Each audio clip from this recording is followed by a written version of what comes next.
Many years ago, in the middle of the 20th century, America asked a young man to go to war. It was the time of the Second World War. The United States was engaged in World War II from December 7, 1941, until August of 1945. It was a conflict which left few places on earth untouched. It was fought on all the oceans, in deserts and jungles, in ancient cities, and in all the skies. Men flew lightnings and thunderbolts, Liberators and Mustangs, and engaged in combat at high speeds and bitter cold. When that young man went off to war, he left his home, his family, his school, his job. He didn't know it at the time, perhaps, but this ordinary, everyday American, and millions like him, were being asked to save the world. He became a member of the Army Air Corps. Believe me, they were glad to have him. Whether he was a pilot, a turret gunner, or a mechanic, that young American helped bring an end to the war. I'm Walter Cronkite. I believe that we owe that airman, your family's World War II veteran, an enormous debt of gratitude. We should never forget his courage, his sense of duty, his sacrifice. His contributions made possible the freedoms and life that we all too often take for granted. I was a correspondent during that war. I saw firsthand the pivotal role the Army Air Corps played in the Allied victory. In fact, despite all I've seen since then, nothing has made a bigger impression on me than the willingness of those young American airmen to go beyond the call of duty. Because of their determination, America itself was changed, and the world as we know it today was born. I consider it a great honor to introduce the story your veteran will tell of his contribution to America's role in World War II. It's his story, told by him in his words, and it's a part of American history. Listen to this story and remember it. He's dedicating it to you, his family, and to all his descendants. This is the best part of our nation's heritage. It's real. It's the story of one veteran, one of those everyday heroes who saved the world. Honor him, as I do. I am William Pete Palmisano. I was born in Frankfort, Indiana on 10 April 1923. My father worked on the railroad, and he was transferred to St. Louis, Missouri, shortly after I was born. I went to school at the Immaculate Conception School. After the 8th grade, I went to Hadley High School that taught a trade. I took the machinist trade. On the day of the Pearl Harbor attack, it was Sunday, and we had been to church, and we heard on the radio that the Japanese had bombed Pearl Harbor. There were 3 boys in our family, Tony, Joe, and Bill. Tony was married and living in Rock Island, Illinois. Joe was in the CCC camp at the time, and after the Pearl Harbor attack, he enlisted in the Army. I was at home working as a machinist. I had to have my parents' permission to enlist in the Army. On the 24th October 42, I enlisted at Jefferson Barracks, St. Louis, Missouri. They put us in the infantry, and we had basic training there. One day they called us to the parade ground, and the captain was there from the Army Air Corps, and they were looking for volunteers to be a gunner in the Army Air Corps. I volunteered. They gave us a physical and an aptitude test to determine where to send us. I was sent to Larry Field and put in the armament school. After that, I was sent to Laredo, Texas for gunnery school. I joined the flight crew at Dyersburg, Tennessee. They decided we needed a large force to practice with, and we joined with another wing, and we bombed targets, and we were attacked by a fighter group.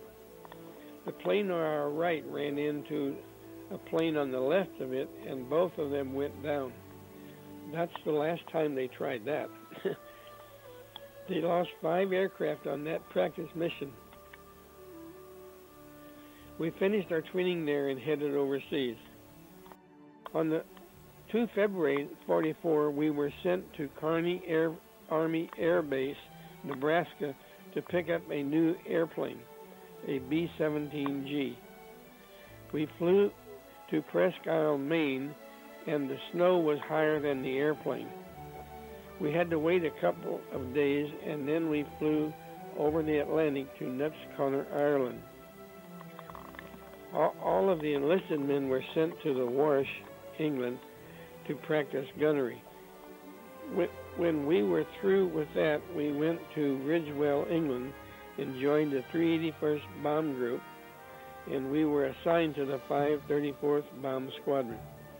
The crew had 2 practice missions, and then we started our missions. 25 to go, and then we could go home. While I was in England, I got a 3-day pass to London.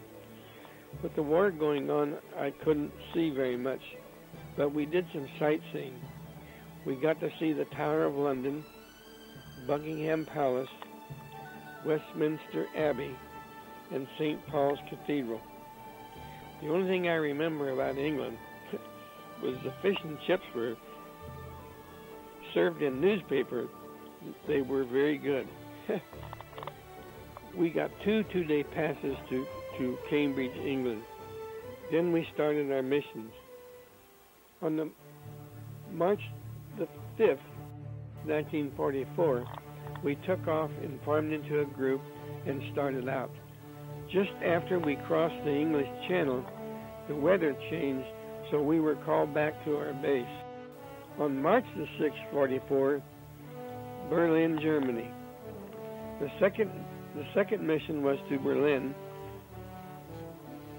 There were so many aircraft in the air you couldn't believe it. A 1,000 plane raid. We lost 3 aircraft on this mission.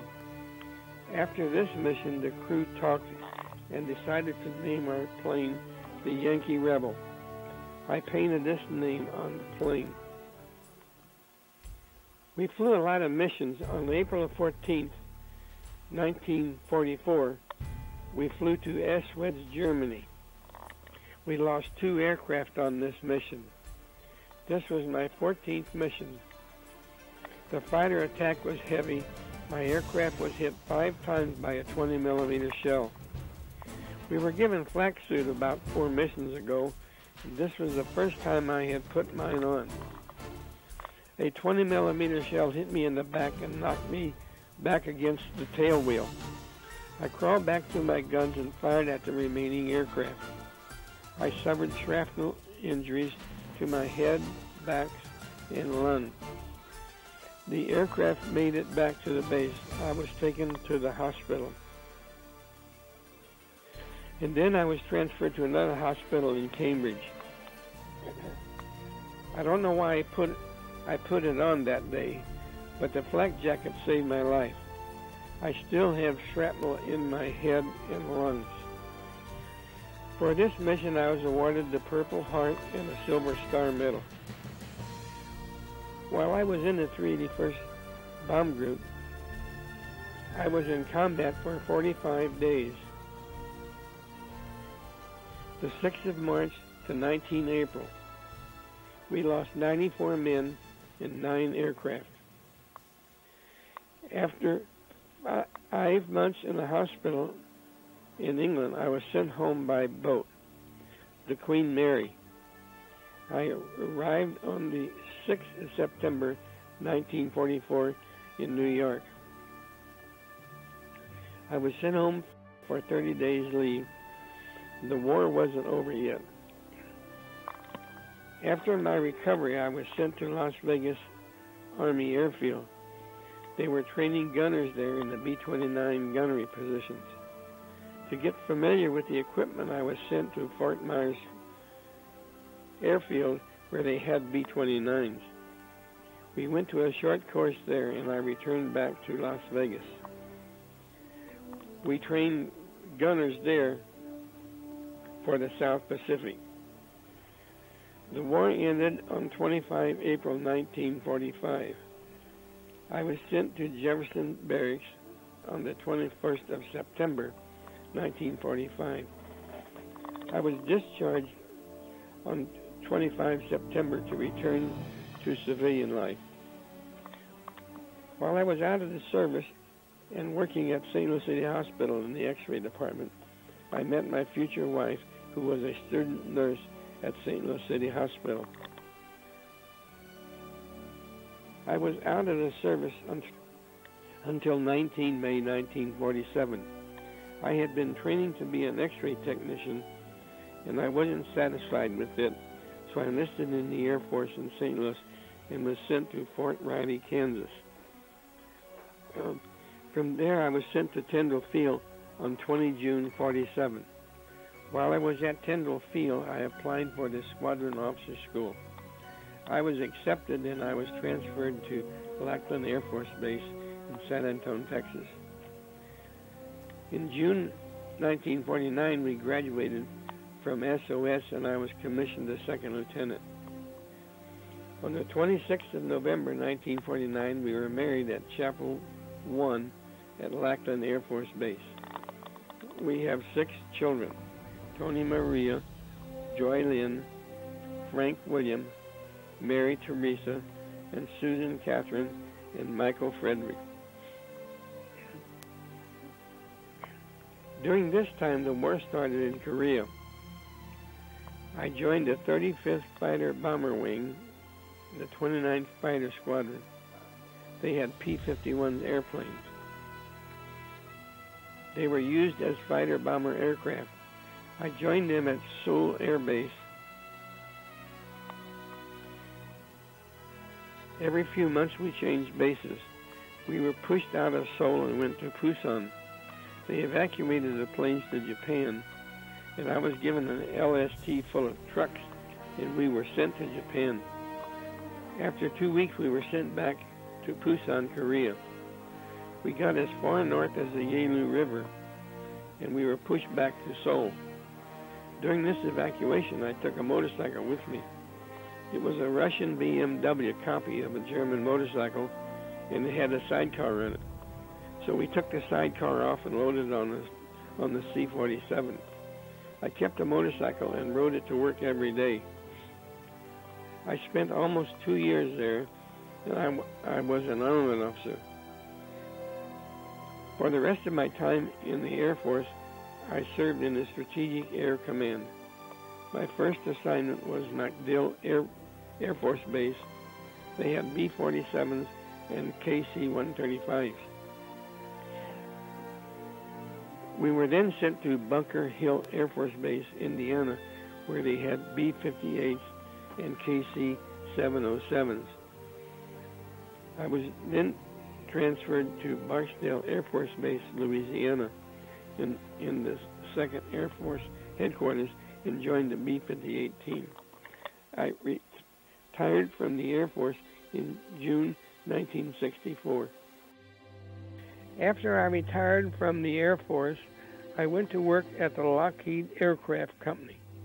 They were starting a F-104 German pilot training base at Luke Air Force Base in Phoenix, Arizona. We had 114 German aircraft shipped in from Germany. We worked there for 20 years. When I retired, I was a base manager on swing ship. I want to designate this program to my wife and children.